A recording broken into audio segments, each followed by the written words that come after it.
अस्सलाम वालेकुम all student, कैसे हैं सब। उम्मीद करती हूँ सब खैरियत से होंगे।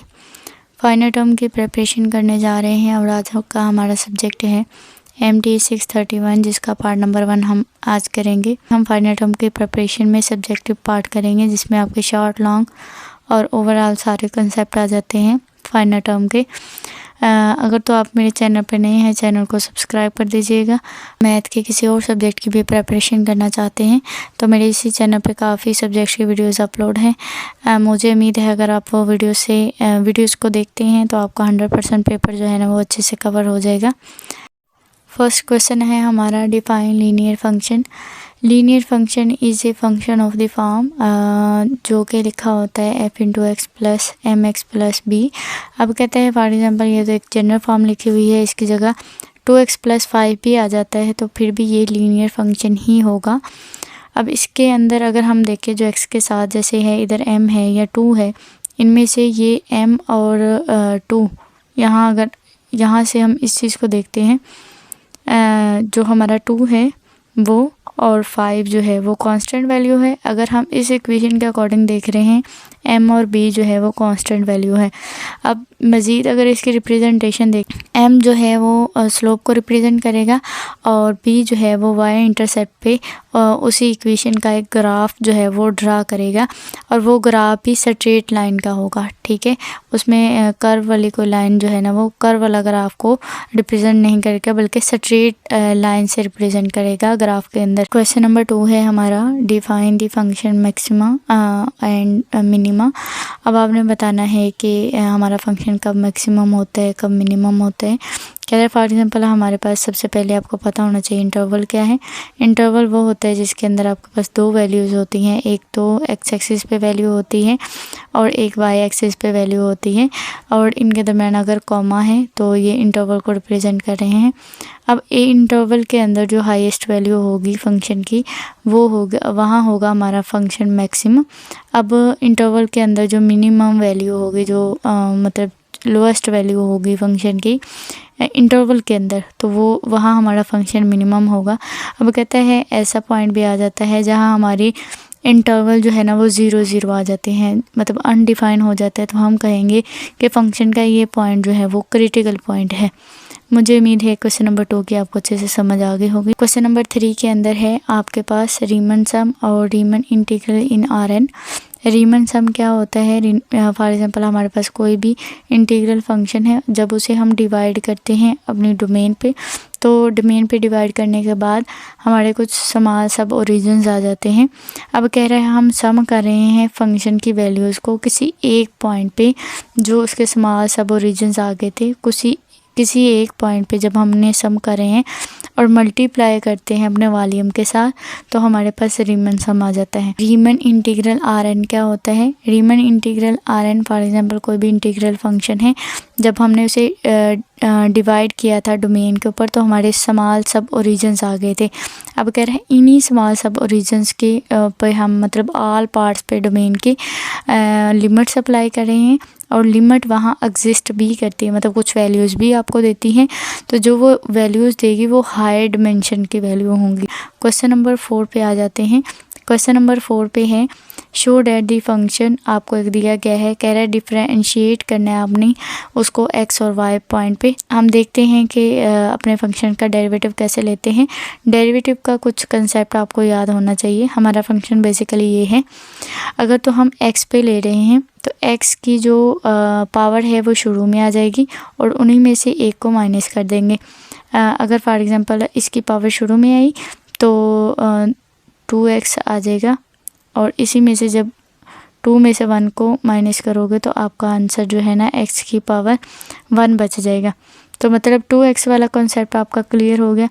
अब है अगर विद रिस्पेक्ट टू x कर रहे हो आप तो x तो हो गया 1, बाकी रह गया 2y। इसी के साथ जब आप डिफरेंशिएट करोगे इसको y पॉइंट पे तो ज़ाहिर सी बात है अगर y पे कर रहे हो तो x और टोटली 0 होगा। अब y यहाँ y जो है ना वो 1 हो जाएगा, बाकी y पे अगर ले रहे हो तो आंसर आपका आ रहा है 2x। मुझे उम्मीद है कि आपको इस चीज़ की समझ आ गई होगी कि हम जो है डेरिवेट कैसे करते हैं। अब उसके बाद है क्वेश्चन नंबर 5 पे आ जाते हैं। क्वेश्चन नंबर 5 है, prove that the function has 8 third order partial derivatives. अगर इसका फर्स्ट ऑर्डर नहीं तो फर्स्ट डेरिवेटिव अभी हमने प्रीवियस क्वेश्चन में भी देखा। विद रिस्पेक्ट टू एक्स ले रहे हो तो इसकी पावर शुरू में आएगी तो 2 3 के साथ मल्टीप्लाई होके यहाँ हो जाएगा, सॉरी यहाँ मेंशन नहीं किया हुआ तो आप देख लीजिएगा, यहाँ हो जाएगा 6x और वाई की पावर्स में माइनस क्यों नहीं हुई, शुरू में क्यों नहीं आई, क्योंकि विद रिस्पेक्ट टू एक्स कर रहे हैं अभी हम। अब x कर रहे हैं तो मैंने इधर लिख दिया है किसके रिस्पेक्ट से कर रहे हैं हम। यहाँ x है तो यहाँ x की जगह 1 आ जाएगा और साथ आ जाएगा y। अब इसके बाद विद रिस्पेक्ट टू y करोगे तो 3 शुरू में आएगा तो 3 3 = 9 हो जाएगा। और इसके बाद एक्स स्क्वायर वैसे का वैसे ही आ जाएगा और y की पावर 3 थी, इसमें से 1 माइनस किया तो 2 आ गया। प्लस वैसे का वैसे ही है, विद रिस्पेक्ट टू y करें तो y की जगह 1 आ जाएगा, बाकी आ जाएगा साथ प्लस x जो है ना वो बच जाएगा। इसी तरह हमने सेकंड ऑर्डर डेरिवेटिव भी लेना है। सेकंड ऑर्डर के बाद आपने थर्ड डेरिवेटिव भी लेना है।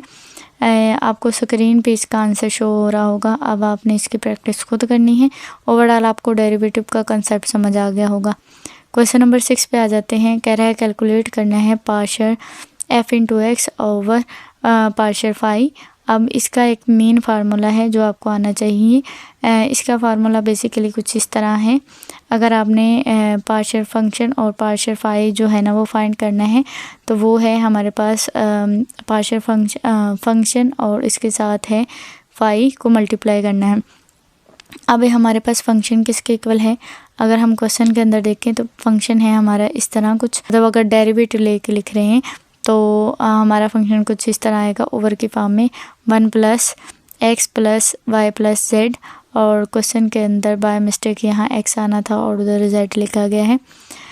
यहाँ इसी तरह हम विद रिस्पेक्ट टू y और विद रिस्पेक्ट टू z ले लिया। अब इसके बाद जो है हमारे क्वेश्चन के अंदर एक फाई की वैल्यूज़ भी गिवन थी। उस फाई की वैल्यू के साथ जो है ना अब मज़ीद इस चीज़ को सॉल्व करते हैं। अब कह रहा है डॉट प्रोडक्ट है फाई के साथ हमारा, तो हमने फर्स्ट वाले को 0 के साथ, सेकंड वाले को 1 के साथ और थर्ड वाले को 0 के साथ मल्टीप्लाई करना। जिसको 0 के साथ करेंगे वो तो ओवरऑल 0 हो जाएगा, बाकी रह जाएगा ये वाली चीज़ 1 वाली। तो हमारा कुछ आंसर फाइनल आंसर जो है ना वो इस तरह आया है 1/1 + x + y + z। मुझे उम्मीद है ये वाला भी क्वेश्चन आपको अच्छे से समझ आ गया होगा। इसी तरह हमारा नेक्स्ट क्वेश्चन है क्वेश्चन नंबर 7। बेसिक ये चेक करना है वो कन्वर्जेंस इंटीग्रल है या डाइवर्जेंस इंटीग्रल है। सबसे पहली बात है अगर कन्वर्जन है या डाइवर्जन है वो तो एक अलग चीज़ है, लेकिन इम्प्रॉपर इंटीग्रल्स क्या होंगे, उनका इंटरवल क्या होगा, एक तो लिमिट होगा और दूसरा 0 होगा।